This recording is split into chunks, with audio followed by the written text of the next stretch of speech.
Live. Everywhere. On netrootsradio.com.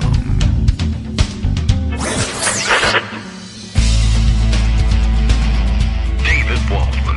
Kagro. In the morning. Now, here's David Waldman. Hey, how you doing, everybody? Good morning. It is some day between Monday and Friday of indeterminate origin. We're not sure what. Don't know what the date is. This is, I don't know.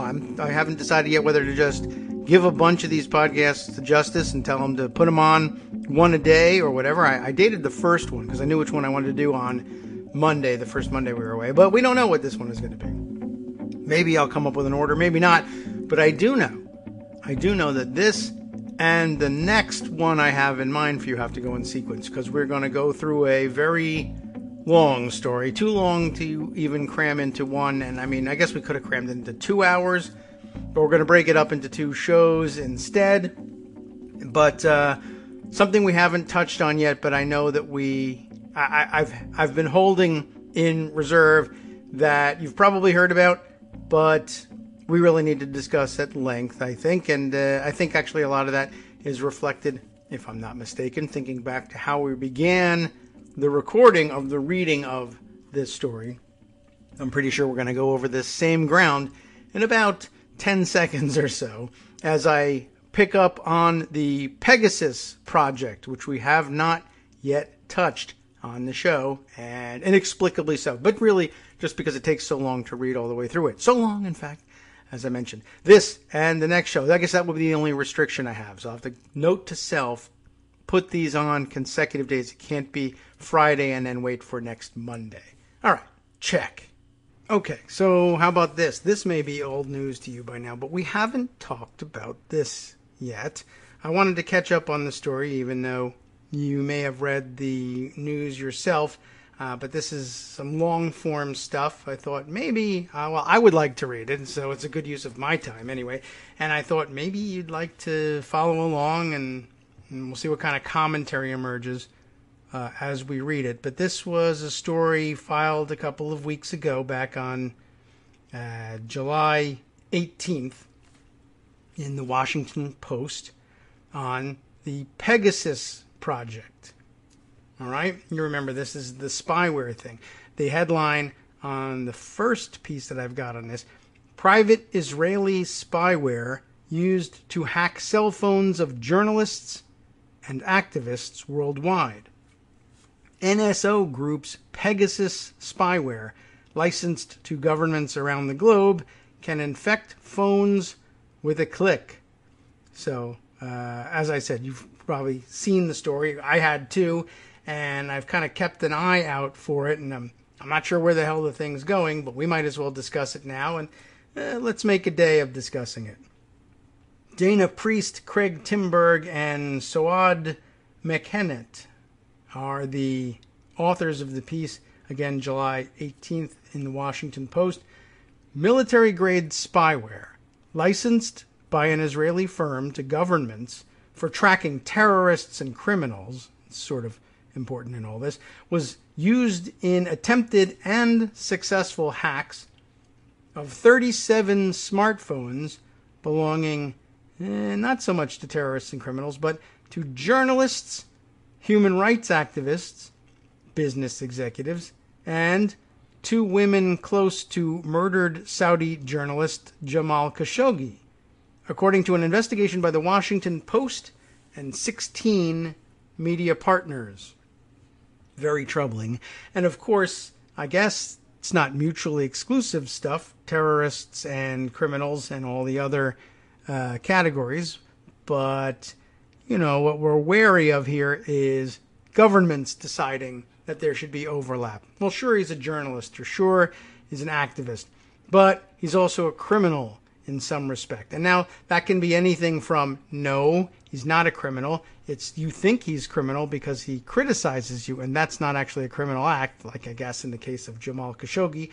Of course, that can also swing the other direction, like, what's his name? Julian Assange. He's a criminal. Well, you know, the allegation is that there's some stolen classified documents, the publication of which would, I guess, be considered. I mean, it's considered under the code, the U.S. Code, a criminal act, but I guess you could certainly make the claim that, well, should that even really be a something that you can criminalize in the first place? But you can see how you could get into philosophical debates about these things. That's the danger of all of these programs and surveillance abilities.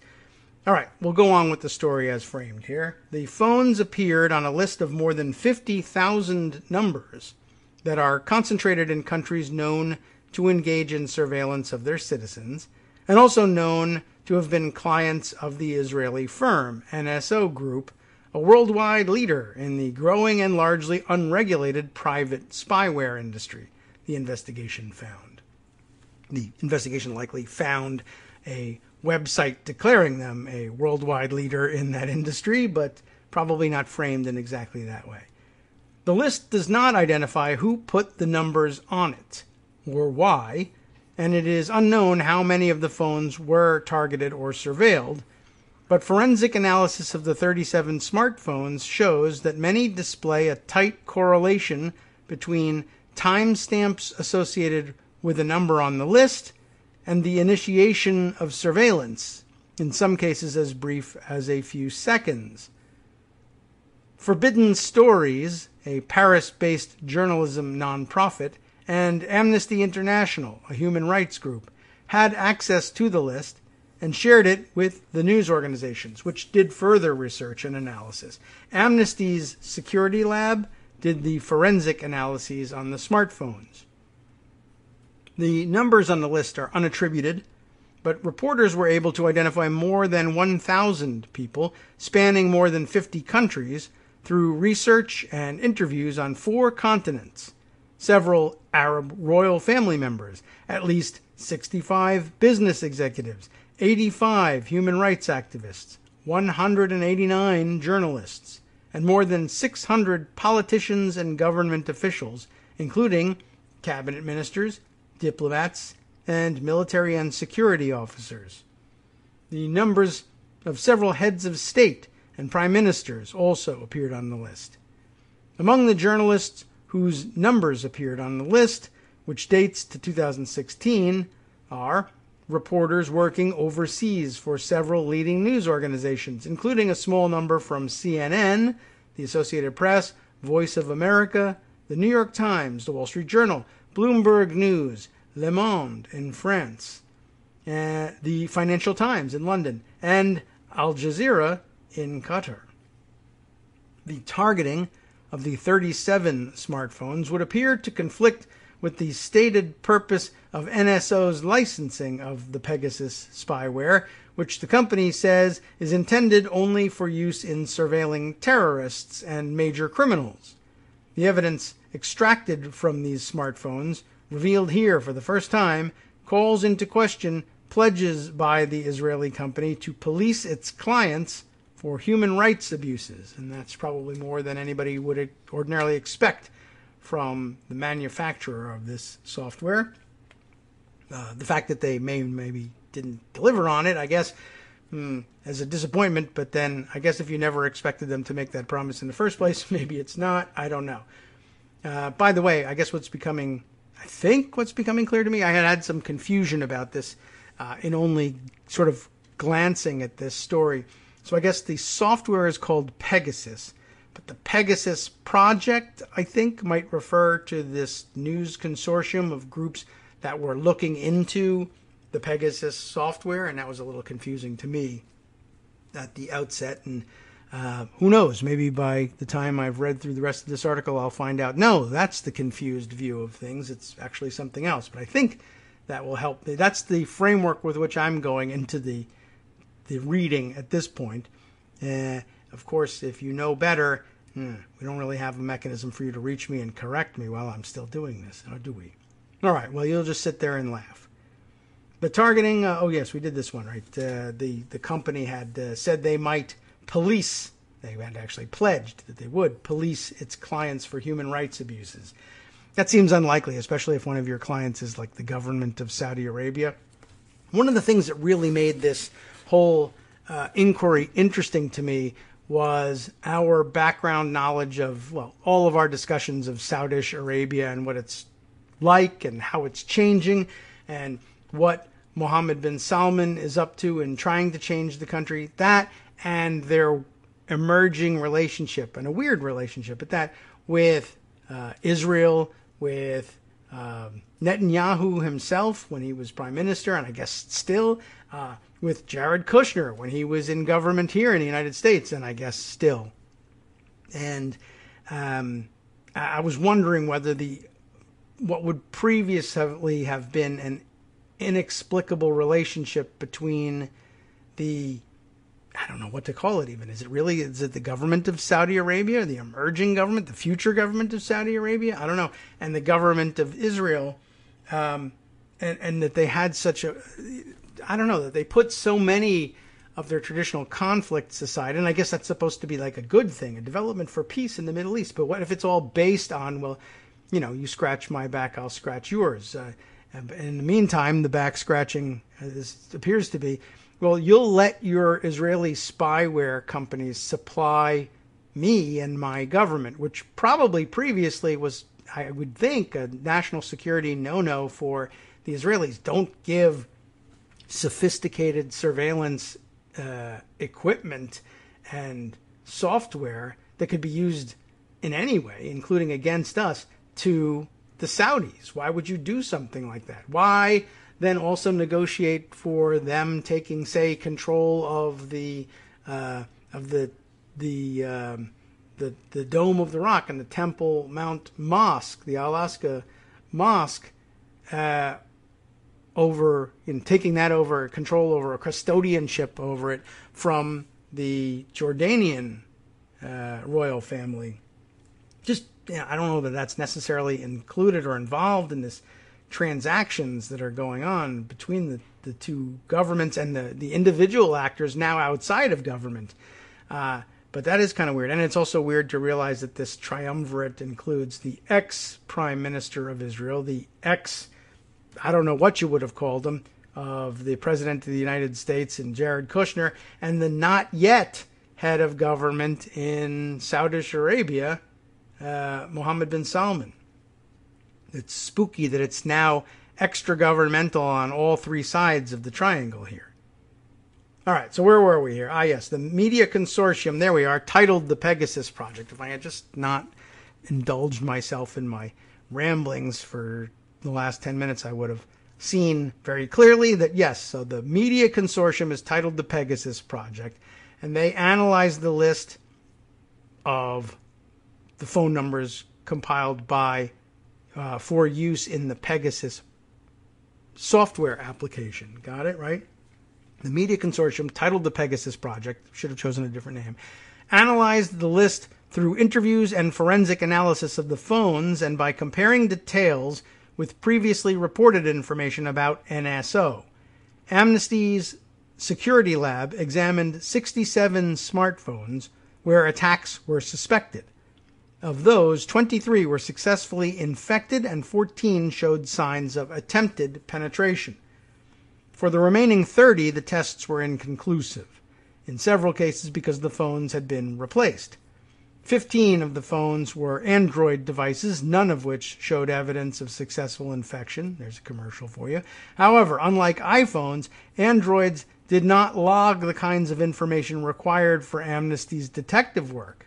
So that may be why they showed no signs. 3 Android phones showed signs of targeting, such as Pegasus-linked SMS messages. Amnesty shared backup copies of data on 4 iPhones with Citizen Lab, which confirmed that they showed signs of Pegasus infection. Citizen Lab, a research group at the University of Toronto that specializes in studying Pegasus, also conducted a peer review of Amnesty's forensic methods and found them to be sound. In lengthy responses before publication, NSO called the investigation's findings exaggerated and baseless. It also said it does not operate the spyware licensed to its clients and has no insight into their specific intelligence activities. After publication, NSO Chief Executive Shalev Hulio, Hulio, expressed concern in a phone interview with the Post about some of the details he had read in Pegasus Project stories on Sunday, while continuing to dispute that the list of more than 50,000 phone numbers had anything to do with NSO or Pegasus. The company cares about journalists and activists and civil society in general, Julio said. We understand that in some circumstances our customers might misuse the system, and in some cases, like we reported in NSO's Transparency and Responsibility Report, we have shut down systems for customers who have misused the system. He said that in the past 12 months, NSO had terminated 2 contracts over allegations of human rights abuses, but he declined to name the countries involved. Every allegation about misuse of the system is concerning me, he said. It violates the trust that we give customers. We are investigating every allegation. NSO describes its customers as 60 intelligence, military, and law enforcement agencies in 40 countries, although it will not confirm the identities of any of them, citing client confidentiality obligations. The consortium found many of the phone numbers in at least 10 country clusters were subjected to deeper analysis.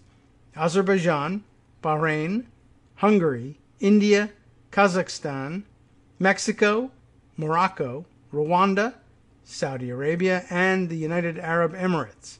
Citizen Lab also has found evidence that all 10 have been clients of NSO, according to Bill Marchak, the senior research fellow. I'm guessing at the pronunciation of Marchak, M-A-R-C-Z-A-K. I think we actually have it right there. By the way, if your customers, I was just wondering to myself, if your customers are 60 intelligence, military, and law enforcement agencies in 40 countries, and you're saying, well, you know, we will shut down or terminate contracts over human rights abuses. I'm sure there are some that they would terminate, but I guess, like, if those are your clients, like, what do you do if you say, I really think there's some human rights abuses going on here? They're, I don't know, murdering people, you know, journalists, what have you, but they're murdering people over these things. And we've found out. And I mean, you don't think that those clients say, well, I'll tell you what, you could investigate, but I would recommend keeping your mouth shut about what you find because we murder people. To which I guess you would say, point well taken. That is a very interesting observation. I don't know. I don't know how you police that, right? All right, where were we? Forbidden Stories organized the Media Consortium's investigation, and Amnesty provided analysis and technical support, but had no editorial input. Amnesty has openly criticized NSO's spyware business and supported an unsuccessful lawsuit against the company in an Israeli court seeking to have its export license revoked. After the investigation began, several reporters in the consortium learned that they or their family members had been successfully attacked with Pegasus spyware. That is pretty interesting and makes it difficult to suspect anyone other than NSO, though surely, you know, any one of the clients, I guess, could be said to have a similar motive. They're attacking the group that gave us this or sold us this fantastic tool, and we don't want that to happen. And we don't want anyone to understand how it works. More than 50,000 smartphone numbers appear on a list of phones concentrated in countries known to engage in surveillance on their citizens and also known to have been clients of the NSO group. And okay, I guess this is a floating, you know, it's funny. These interactive pages make it impossible sometimes to know the difference between main body content and these little features that are supposed to be, I guess, what makes them interactive. Like, we already read that information, but if you scroll through, you finish reading text, and then there's this graphic of a map of the world. And you keep scrolling, and the map comes up, and then the map freezes in frame, doesn't continue scrolling, it just stops for the moment. And then as you scroll, a paragraph scrolls up over the map. And that's the one that reads, as I just began to read, more than 50,000 smartphone numbers appear on a list of phones concentrated in countries known to engage in surveillance, at which point I said, haven't we read this already? Yes, we have. This is a pull quote that they then scroll over the map as though this is the next thing you're supposed to read. But I guess they know that most people aren't reading these things out loud and recording them and podcasting them. But for those of us who are, you're effing us up royally. Does this add anything? I don't know. I'm hesitant to not read it. This is the user experience they wanted me to have. Let's see why, if there's any reason for it. Okay, so there's 50,000 numbers. They appear on phones concentrated in countries known to engage in surveillance of their citizens and known to have been clients of NSO Group, which, as we know, is an Israeli firm that is a worldwide leader in cyber surveillance. The numbers span more than 50 countries around the globe. Now I continue scrolling. The paragraph continues to move up and off the screen. And as it exits, another blurb comes up. Mexico lights up on the screen in red, and it says the greatest number was in Mexico, where more than 15,000 numbers, including those belonging to politicians, union representatives, journalists, and other government critics, were on the list. Now the paragraph scrolls away. Next up, a large share of numbers were in the Middle East, including Qatar, the UAE, Bahrain, and Yemen, even though it looks to me like Saudi Arabia is highlighted here. Okay, the list doesn't end there. The UAE, Saudi Arabia, and Bahrain are reported to be among NSO clients. Now that scrolls off. The highlighting turns off. Next group comes up. In India, the number of phones belonging to hundreds of journalists, activists, opposition politicians, government officials, and business executives were on the list, as were numbers in several other countries in the region, including Azerbaijan, Kazakhstan, and Pakistan. You scroll, the highlighting goes away. Next up, more than 1,000 French numbers were on the list. In Hungary, numbers associated with at least 2 media magnates were among hundreds on the list, and the phones of 2 working journalists were targeted and infected, forensic analysis showed. Now, the whole picture scrolls away, and the story continues. Beyond the personal intrusions made possible by smartphone surveillance, the widespread use of spyware has emerged as a leading threat to democracies worldwide, critics say. Journalists under surveillance cannot safely gather sensitive news without endangering themselves and their sources. Opposition politicians cannot plot their campaign strategies without those in power anticipating their moves. Human rights workers cannot work with vulnerable people, some of whom are victims of their own governments, without exposing them to renewed abuse.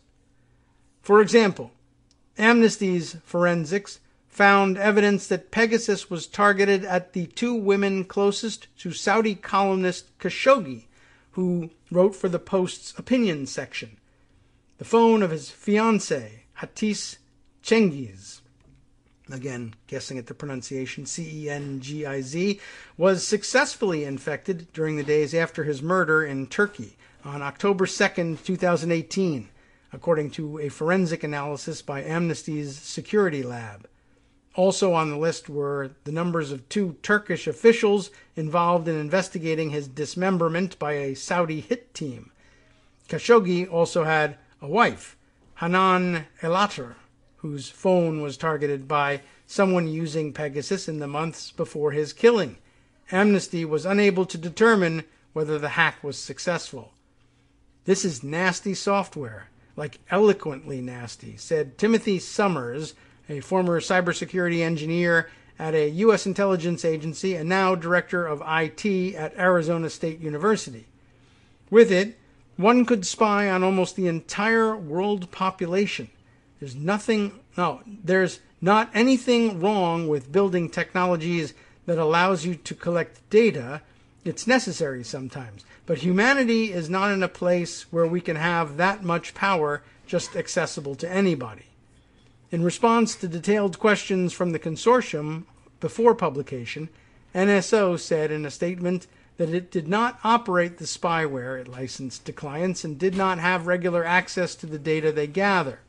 The company also said its technologies have helped prevent attacks and bombings and broken up rings that trafficked in drugs, sex, and children.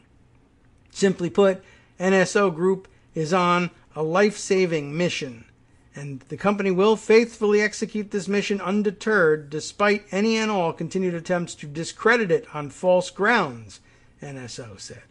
Your sources have supplied you with information that has no factual basis, as evidenced by the lack of supporting documentation for many of the claims. The company denied that its technology was used against Khashoggi or his relatives or associates. As NSO has previously stated, our technology was not associated in any way with the heinous murder of Jamal Khashoggi. This includes listening, monitoring, tracking, or collecting information. We previously investigated this claim immediately after the heinous murder, which again is being made without validation. I don't recall that charge having been leveled at the time, but maybe it was. Thomas Clare, a liberal attorney hired by NSO, a libel attorney. I was wondering, why would they label him a liberal attorney? A libel attorney hired by NSO, who may also be liberal, said that the consortium had apparently misinterpreted and mischaracterized crucial source data on which it relied, and that its reporting contained flawed assumptions and factual errors. NSO Group has good reason to believe that this list of thousands of phone numbers is not a list of numbers targeted by governments using Pegasus, but instead may be part of a larger list of numbers that might have been used by NSO Group customers for other purposes. Claire wrote, what other reasons would they have, and why would NSO correlate so closely with them? I don't know. In response to follow-up questions, NSO called the 50,000 number exaggerated and said it was far too large to represent numbers targeted by its clients. Based on the questions it was being asked, NSO said it had reason to believe that the consortium was basing its findings on misleading interpretation of leaked data from accessible and overt basic information, such as HLR lookup services, which have no bearing on the list of customers' targets of Pegasus or any other NSO products. We still do not see any correlation of these lists to anything related to the use of NSO Group technologies. The term HLR, or Home Location Register, refers to a database that is essential to operating cellular phone networks. Such registers keep records on the networks of cell phone users and their general locations, along with other identifying information that is used routinely in routing texts and calls.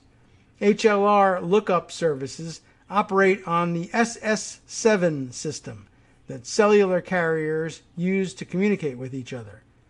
The services can be used as a step toward spying on targets. Telecommunications security expert Karsten Knoll, chief scientist for Security Research Labs in Berlin, said that he does not have direct knowledge of NSO's systems, but that HLR lookups and other SS7 queries are widely and inexpensively used by the surveillance industry, often for just tens of thousands of dollars a year. It's not difficult to get that access. Given the resources of NSO, it'd be crazy to assume that they don't have SS7 access from at least a dozen countries, Knoll said. From a dozen countries, you can spy on the rest of the world. Pegasus was engineered a decade ago by Israeli ex-cyber spies with government-honed skills. The Israeli Defense Ministry must approve any license to a government that wants to buy it, according to previous NSO statements. As a matter of policy, the State of Israel approves the export of cyber products exclusively to governmental entities for lawful use, and only for the purpose of preventing and investigating crime and counterterrorism under end-user certificates provided by the acquiring government, a spokesperson for the Israeli Defense Establishment said on Sunday. In cases where exported items are used in violation of export licenses or end-use certificates, appropriate measures are taken, whatever they may be. The numbers of about a dozen Americans working overseas were discovered on the list, in all but one case while using phones registered to foreign cellular networks. The consortium could not perform forensic analysis on most of those phones. NSO has said for years that its product cannot be used to surveil American phones. The consortium did not find evidence of successful spyware penetration on phones with the U.S. country code. So I guess maybe that's actually true, and you and I, unless you're listening in from a foreign country, which we have a few of you at least, I guess the rest of us are maybe safe, or maybe just they haven't dared to use it on us yet. We also stand by our previous statements that our products sold to vetted foreign governments cannot be used to conduct cyber surveillance within the United States, and no customer has ever been granted technology that would enable them to access phones with U.S. numbers, the company said in its statement. It is technologically impossible and reaffirms the fact your source's claims have no merit. Now a small graphic box that I think probably would give us some insight. How Pegasus works. I'm just curious what the brief explanation is here. And there are 3 bullet points here. Target, infect, and track. Under target, someone sends what's known as a trap link to a smartphone that persuades the victim to tap and activate, or activates itself without any input, as in the most sophisticated zero-click hacks. Infect, the spyware captures and copies the phone's most basic functions. NSO marketing materials show recording from the cameras and microphone and collecting location data, call logs, and contacts. And finally, track, the implant secretly reports that information to an operative who can use it to map out sensitive details of the victim's life. There's more in a link here that says read more about why it's hard to protect yourself from hacks, but I don't think we'll do that right now. Apple and other smartphone manufacturers are years into a cat and mouse game with NSO and other spyware makers. Apple unequivocally condemns cyber attacks against journalists, human rights activists, and others seeking to make the world a better place, said Ivan Kristich. I'm guessing again, it's K-R-S-T-I-C, and the C has an accent mark over it.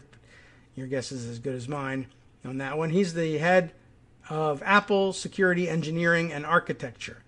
For over a decade, Apple has led the industry in security innovation, and as a result, security researchers agree iPhone is the safest, most secure consumer mobile device on the market, which is what you would say about yourself. Attacks like the ones described are highly sophisticated, cost millions of dollars to develop, often have a short shelf life, and are used to target specific individuals. While that means they are not a threat to the overwhelming majority of our users, we continue to work tirelessly to defend all our customers, and we are constantly adding new protections for their devices and data. Some Pegasus intrusion techniques detailed in a 2016 report were changed in a matter of hours after they were made public, underscoring NSO's ability to adapt to countermeasures. Pegasus is engineered to evade defenses on iPhones and Android devices and to leave few traces of its attack. Familiar privacy measures like strong passwords and encryption offer little help against Pegasus, which can attack phones without any warning to users. It can read anything on a device that a user can, while also stealing photos, recordings, location records, communications, passwords, call logs, and social media posts. Spyware can also activate cameras and microphones for real-time surveillance. There's just nothing from an encryption standpoint to protect against this, said Claudio Guarnieri, a.k.a. NEX, the Amnesty Security Lab's 33-year-old Italian researcher who developed and performed the digital forensics on 37 smartphones that showed evidence of Pegasus attacks. That sense of helplessness makes Guarnieri, who often dresses head to toe in black, I know someone like that, feel as useless as a 14th century doctor confronting the Black Plague, no pun intended there, without any useful medication. Primarily, I'm here just to keep the death count, he said. Oh boy. The attack can begin in different ways. It can come from a malicious link in an SMS text message or an iMessage. In some cases, a user must click on the link to start the infection. In recent years, spyware companies have developed what they call zero-click attacks, which delivers spyware simply by sending a message to a user's phone that produces no notification. Users do not even need to touch their phones for infections to begin. That, of course, is a nightmare. What do you do about that? Many countries have laws pertaining to traditional wiretapping and interception of communications, but few have effective safeguards against deeper intrusions made possible by hacking into smartphones. This is more devious in a sense because it really is no longer about intercepting communications and overhearing conversation. This covers all of them and goes way beyond that, Guarnieri said. It has raised a lot of questions from not only human rights but even national constitutional laws as to, is this even legal? I mean, that's a good question, right? Even in this country, although they say that their software doesn't work on phones with U.S. numbers, but just, I guess theoretically what you're talking about is if U.S. constitutional law protects you from having your conversations monitored and overheard, your telephonic communications, does that cover using your phone to turn on a microphone when you're not on the phone? You don't think you're having a telephonic conversation. You're just having a regular spoken conversation. That too should presumably be protected under certain circumstances, but not all.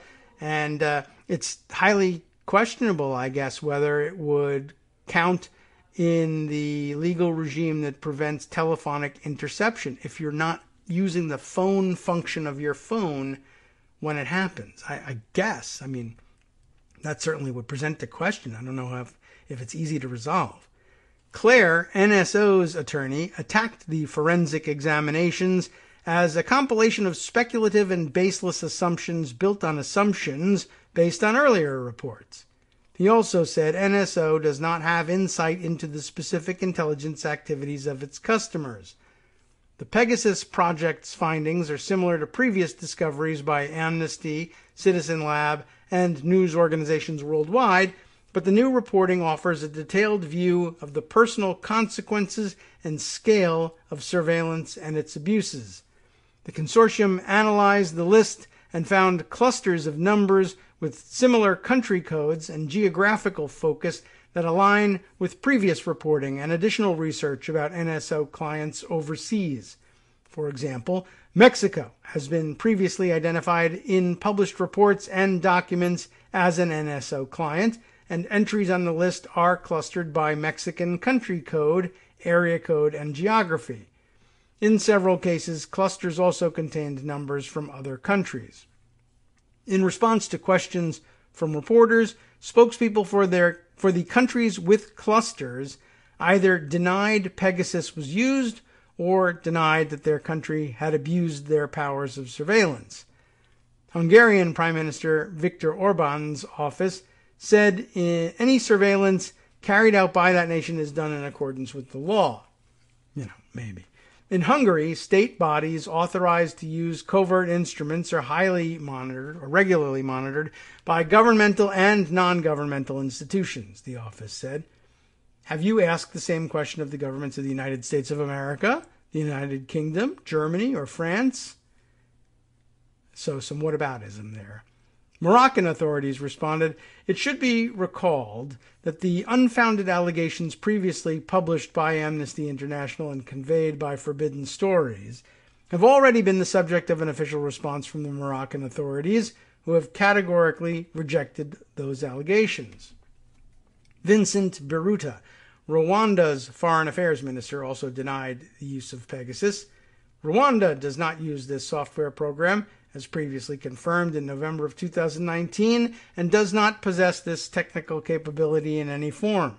Biruta said, "These false allegations are part of an ongoing campaign to cause tensions between Rwanda and other countries and to sow disinformation about Rwanda domestically and internationally."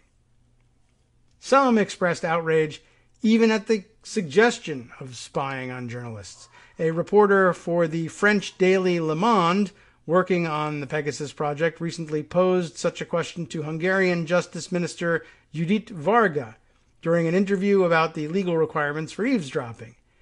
"If someone asked you to tape a journalist or an opponent, you wouldn't accept this?" "What a question," Varga responded. "This is a provocation in itself." A day later, her office requested that this question and her answer to it be erased from the interview. Okay, I mean, that's weird, but doesn't tell me much by itself. In the past, NSO has blamed its client countries for any alleged abuses. NSO released its first Transparency and Responsibility report last month, arguing that its services are essential to law enforcement and intelligence agencies trying to keep up with the 21st century. Terror organizations, drug cartels, human traffickers, pedophile rings, and other criminal syndicates today exploit off-the-shelf encryption capabilities offered by mobile messaging and communications applications.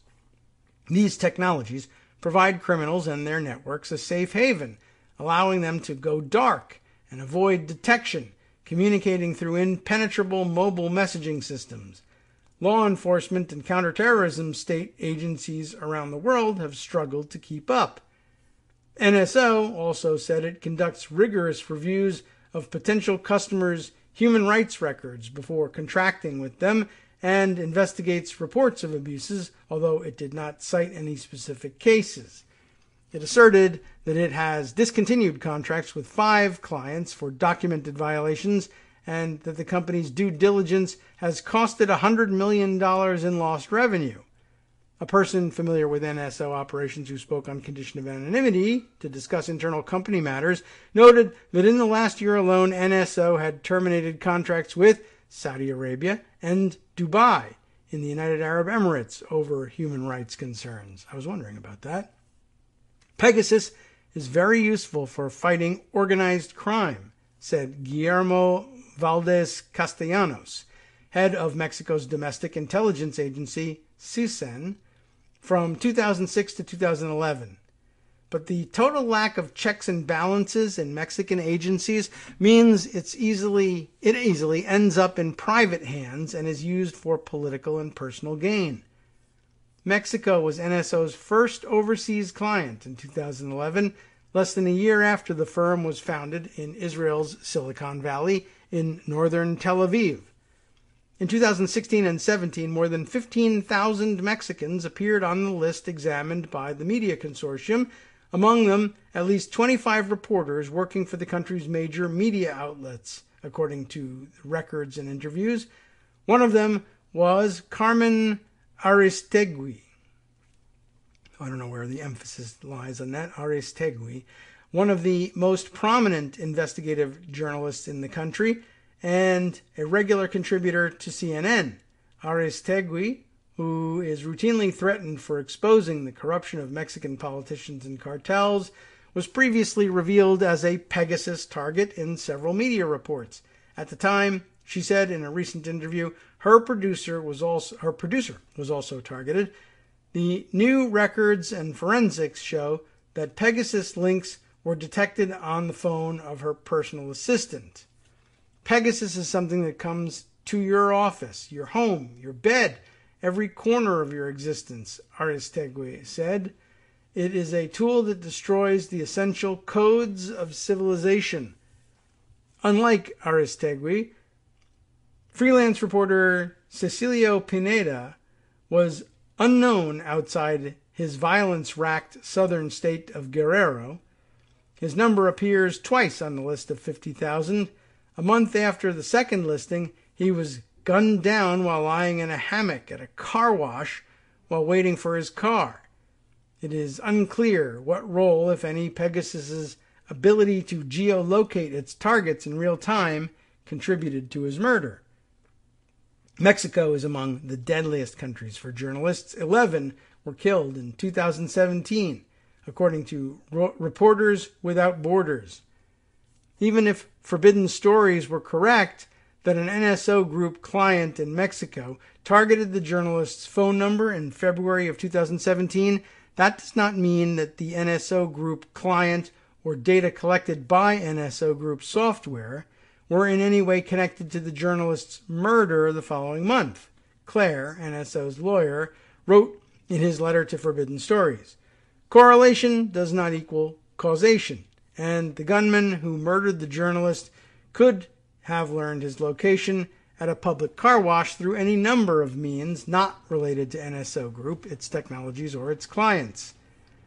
Mexico's Public Security Ministry acknowledged last year that the Domestic Intelligence Agency, CISEN, and the Attorney General's Office acquired Pegasus in 2014 and discontinued its use in 2017 when the license expired. They're law-abiders, I can give you that. Mexican media have also reported that the Defense Ministry used the spyware. Next up, Snowden's legacy. Getting towards the end of this very long article. Today's thriving international spyware industry dates back decades, but got a boost after the unprecedented 2013 disclosure of highly classified National Security Agency documents by contractor Edward Snowden. They revealed that the NSA could obtain the electronic communications of almost anyone because it had secret access to the transnational cables carrying internet traffic worldwide and data from internet companies such as Google and giant telecommunications companies such as AT&T. Even U.S. allies in Europe were shocked by the comprehensive scale of the American digital spying, and many national intelligence agencies set out to improve their own surveillance abilities. For-profit firms staffed with mid-career retirees from intelligence agencies saw a lucrative market in waiting, free from the government regulations and oversight imposed on other industries. The dramatic expansion of end-to-end encryption by Google, Microsoft, Facebook, Apple, and other major technology firms also prompted law enforcement and intelligence officials to complain that they had lost access to the communications of legitimate criminal targets. That, in turn, sparked more investment in technologies such as Pegasus that worked by targeting individual devices. When you build a building, you want to make sure that the building holds up, so we follow certain protocols, said Ido Sivan Sevilla, an expert on cyber governance at the University of Maryland.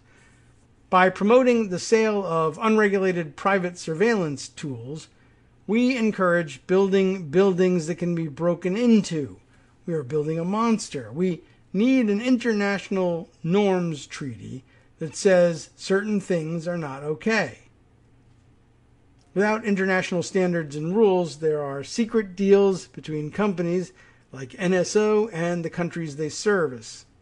The unfettered use of a military-grade spyware such as Pegasus can help governments to suppress civic activism at a time when authoritarianism is on the rise worldwide.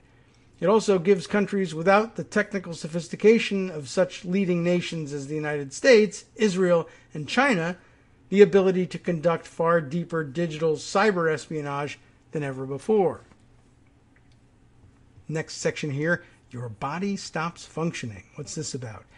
Azerbaijan, a longtime ally of Israel, is that right, has been identified as an NSO client by Citizen Lab and others.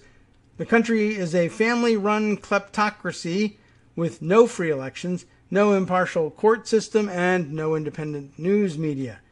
The former Soviet territory has been ruled since the Soviet Union collapsed 30 years ago by the Aliyev family, whose theft of the country's wealth and money laundering schemes abroad have resulted in foreign embargoes, international sanctions, and criminal indictments. Despite the difficulties, roughly 36 Azerbaijani reporters continue to document the family's corruption. Some are hiding inside the country, but most were forced into exile, where they are not so easy to capture. Some work for the Prague-based U.S.-funded Radio Free Europe / Radio Liberty, which was kicked out of the country in 2015 for its reporting. The others work for an investigative reporting nonprofit called the Organized Crime and Corruption Reporting Project, which is based in Sarajevo, the Bosnian capital, and is one of the partners in the Pegasus project. The foremost investigative reporter in the region is Khadija Ismailova. Okay, that's my best guess. Ismailova. Khadija Ismailova. Okay, whom the regime has worked for a decade to silence. It planted a secret camera in her apartment wall, took videos of her having sex with her boyfriend, and then posted them on the internet in 2012. She was arrested in 2014, tried and convicted on trumped-up tax evasion and other charges, and held in prison cells with hardened criminals. After global outrage and the high-profile intervention of human rights attorney Amal Clooney, she was released in 2016 and put under a travel ban.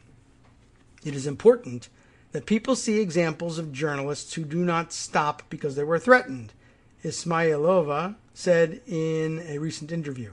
It's like a war. You leave your trench, then the attacker comes in.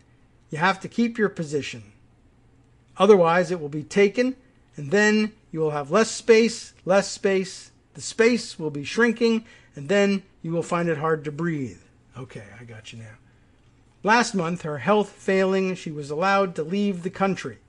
Colleagues arranged to test her smartphone immediately.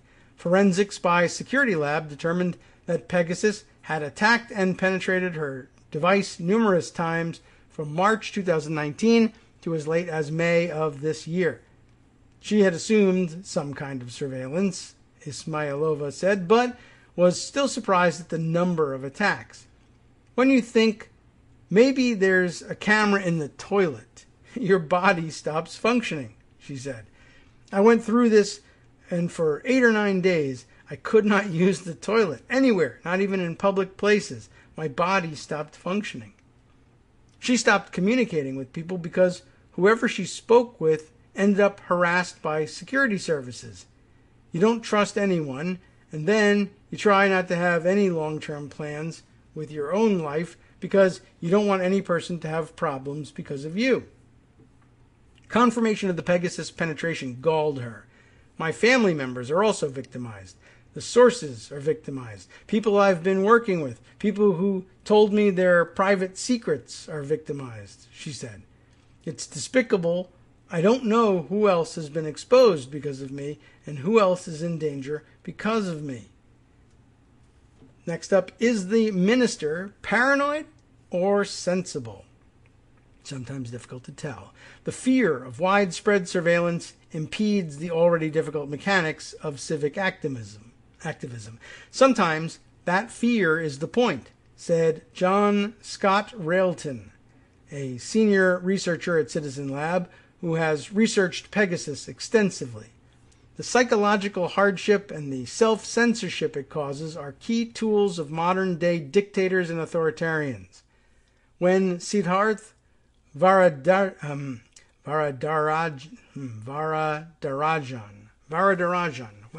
Siddharth Varadarajan, maybe, co-founder of The Wire, an independent online outlet in India, learned that Security Lab's analysis showed that his phone had been targeted and penetrated by Pegasus. His mind immediately ran through his sensitive sources.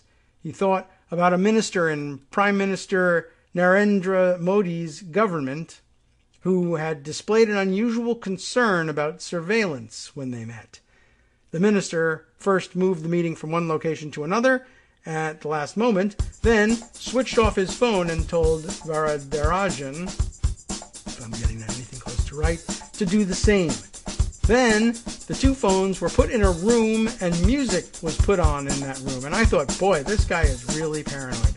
But maybe he was being sensible, he said in an interview recently, and you know who he is. Varadarajan.